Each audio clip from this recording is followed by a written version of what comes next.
दोस्तों, हर साल दुनिया भर में हजारों साइंटिफिक रिसर्च पेपर्स पब्लिश करे जाते हैं, जिसमें साइकोलॉजिकल रिसर्च का भी बहुत बड़ा हिस्सा होता है। पर देखा जाए तो इन साइकोलॉजिकल रिसर्च और स्टडीज को रीड करना एक नॉर्मल इंसान के लिए जितना मुश्किल होता है, उन बातों को रियल लाइफ में अप्लाई करना उतना ही आसान भी है। इसीलिए आज की वीडियो में हम आपके साथ 12 ऐसे साइकोलॉजिकल फैक्ट्स को शेयर करेंगे जिन्हें जानने के बाद आप पहले जैसे सेम नहीं रहोगे।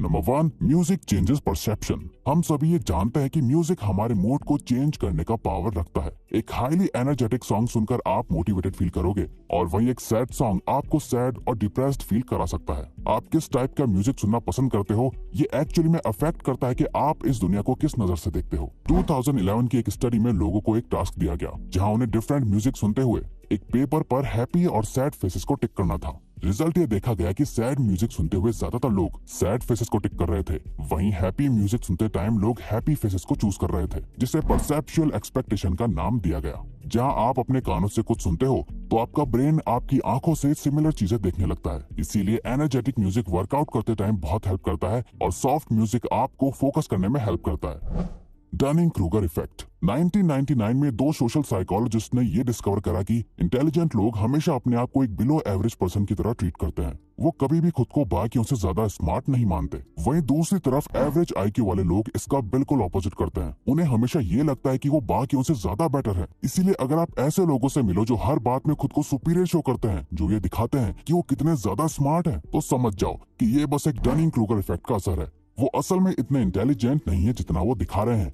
क्योंकि एक हाईली इंटेलिजेंट पर्सन कभी भी अपनी नॉलेज से सेटिस्फाइड नहीं होता। वो हमेशा खुद की एबिलिटी पर डाउट करता है, क्योंकि उन्हें लगता है कि वो और बेहतर हो सकता है।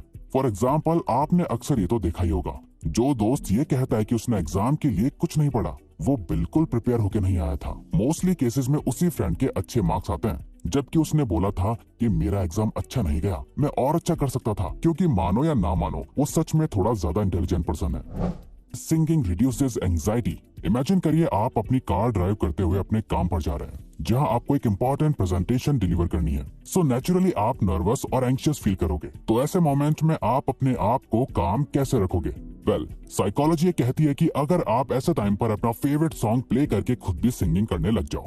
अब आपको ये सुनने में अजीब लग रहा होगा, पर सिंगिंग करने से आपके ब्रेन में एंडोर्फिन्स और ऑक्सीटोसिन रिलीज होने लगता है, जो अल्टीमेटली आपके स्ट्रेस लेवल को बहुत तेजी से कम कर देता है और आपके मूड को बेटर कर देता है। इसके अलावा ये आपके हार्ट रेट और कॉर्टिसोल लेवल को लो कर देता है, जिससे आप काम और कॉन्फिडेंट फील करने लगते हो। Power of silence. अगर आप चाहते हैं कि कॉन्वर्सेशंस आगे बढ़ती रहें, पर आपको समझ नहीं आ रहा कि क्या बात करें, तो इसका सबसे सिंपल तरीका है अपने पार्टनर से कोई भी एक क्वेश्चन पूछ लो, और जब वो आंसर दे दे, उसके बाद भी आई कांटेक्ट मेंटेन रखो, और आपका पार्टनर साइलेंस को अवॉइड करने के लिए कुछ ना कुछ बात करने लगेगा। स्टडीज में देखा गया है, जब कोई पर्सन आपके सामने ओपन होने में स्ट्रगल करता है या अपनी फीलिंग्स को हाइड करता है, इस टाइम पर इंफॉर्मेशन निकलवाने के लिए बस एक क्वेश्चन पूछो और कुछ देर साइलेंट हो जाओ, क्योंकि किसी भी कॉन्वर्सेशन के बीच साइलेंस अच्छा नहीं लगता, जिसे अवॉइड करने के लिए वो इन्फॉर्मेशन शेयर करने लगता है या आपसे क्रॉस क्वेश्चन पूछने लगता है, जो अल्टीमेटली कॉन्वर्सेशन को मेंटेन रखता है। Playing dumb. अगर आप किसी के सामने अपना गुड इंप्रेशन बनाना चाहते हो, तो किसी ऐसे टॉपिक के बारे में बात करो जो उन्हें बहुत पसंद है, और उसके बारे में उनसे सीखो। फॉर एग्जाम्पल, आप किसी से मिले जिसे कार्स में बहुत इंटरेस्ट है। अब हो सकता है कि आपको भी कार्स के बारे में बहुत नॉलेज हो, पर उनके सामने ऐसे प्रिटेंड करो जैसे आपको उनसे कम नॉलेज है, और उनसे क्वेश्चंस पूछो जो सामने वाले पर्सन को कॉन्फिडेंट और स्मार्ट फील कराएगा, और वो आपसे बात करने में और इंटरेस्ट शो करेंगे, क्योंकि वो जिस बारे में बात करना चाहते हैं, आप उसमें अपना इंटरेस्ट शो करते हो, जो आपको एक लाइकेबल पर्सन बनाता है। और वैसे भी दलाई लामा का कहना है कि जब आप बात करते हैं तो आप केवल वही दोहरा रहे होते हैं जो आप पहले से जानते हैं, लेकिन अगर आप सुनते हैं तो आप कुछ नया सीख सकते हैं। The snake man. अगर आप किसी ग्रुप में हैं या किसी एक पर्सन के साथ भी हैं, जहां आप डिनर या लंच पर मिलने आए हो और आपको लगता है कि कोई कॉन्फ्लिक्ट क्रिएट होने वाला है, आपकी कॉन्वर्सेशन जैसे जा रही है, आप लोगों की लड़ाई हो सकती है, तो इस सिचुएशन को अवॉइड करने के लिए अपने सामने रखा खाना खाने लग जाओ, क्योंकि अकॉर्डिंग टू साइकोलॉजिस्ट्स, ईटिंग एक कामिंग एक्टिविटी है।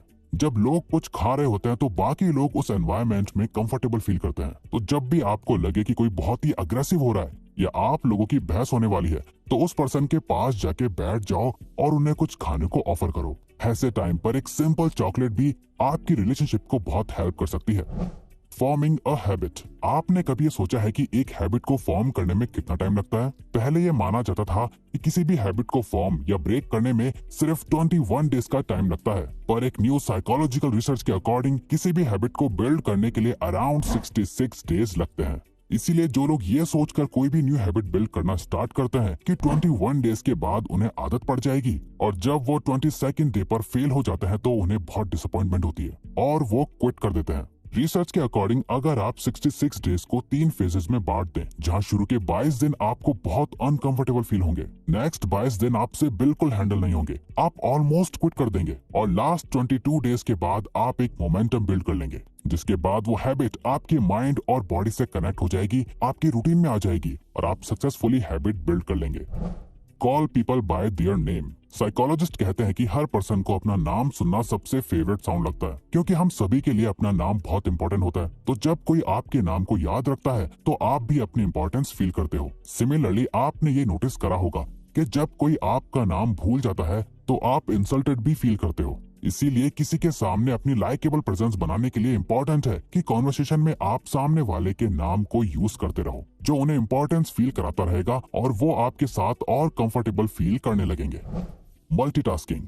क्या आपको लगता है कि आप मल्टीटास्किंग कर सकते हो? न्यूरो साइंस के अकॉर्डिंग हमारा ब्रेन एक टाइम पर सिर्फ एक ही चीज पर फोकस कर सकता है। कई बार जब आप 2 काम एक साथ कर रहे होते हो तो आपको ऐसा लगता होगा कि आप मल्टीटास्किंग कर रहे हो, पर रियल में आपका ब्रेन बहुत ही तेजी से उन दोनों कामों के बीच अपना फोकस शिफ्ट कर रहा होता है। हम चलते चलते एक दूसरे से बात करते हैं क्योंकि ये बिहेवियर्स ऑटोमेटिक और ऑटो पायलट मोड से होते हैं। वहीं ऐसे टास्क जिनमें बहुत फोकस करने की नीड होती है, वहाँ वो साइमल्टेनियसली काम नहीं कर सकता। फॉर एग्जाम्पल बुक रीड करते हुए टीवी देखना। अब यहाँ पे आपको लगेगा कि आप दोनों काम एक साथ कर रहे हो, पर रियल में एक टाइम पर आपका फोकस या तो रीडिंग करने पर है या टीवी देखने पर।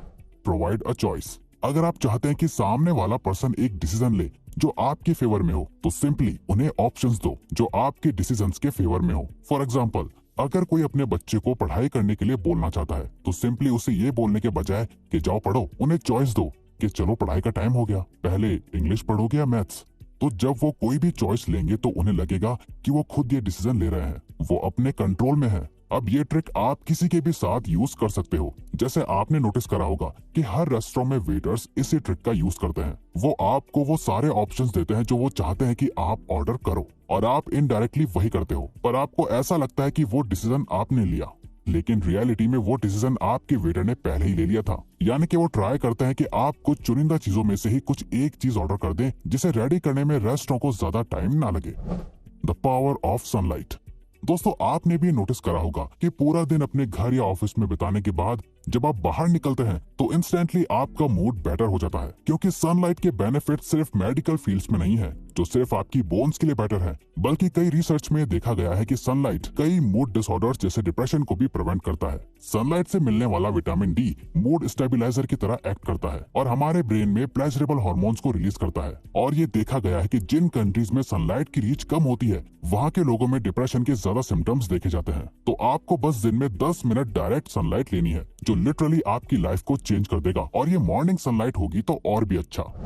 Mirror body language. अगर आप किसी से बात करते टाइम उनकी बॉडी लैंग्वेज या उनके कुछ बिहेवियर्स को कॉपी करने लग जाओ तो वो आपके साथ इंस्टेंट ट्रस्ट फॉर्म कर लेंगे। वो जैसे बात करते हैं, जैसे मूव करते हैं, अगर आप भी उनके कुछ एक्सप्रेशंस को मिरर करने लगो तो वो आपको और पसंद करने लगेंगे, क्योंकि वो आपसे और भी ज्यादा कंपैटिबल फील करेंगे। साइकोलॉजिस्ट इसे कैमेलियन इफेक्ट कहते हैं। फॉर एग्जाम्पल, किसी से बात करते टाइम ये नोटिस करो कि वो कौन से वर्ड सबसे ज्यादा यूज करते हैं, और आप भी बात करते टाइम उन वर्ड्स का यूज करने लग जाओ। इससे वो खुद को आपसे आइडेंटिफाइड कर पाएंगे, उन्हें लगेगा कि आप भी उन्हीं के जैसे हो, और वो आपकी कंपनी को एंजॉय करने लगेंगे।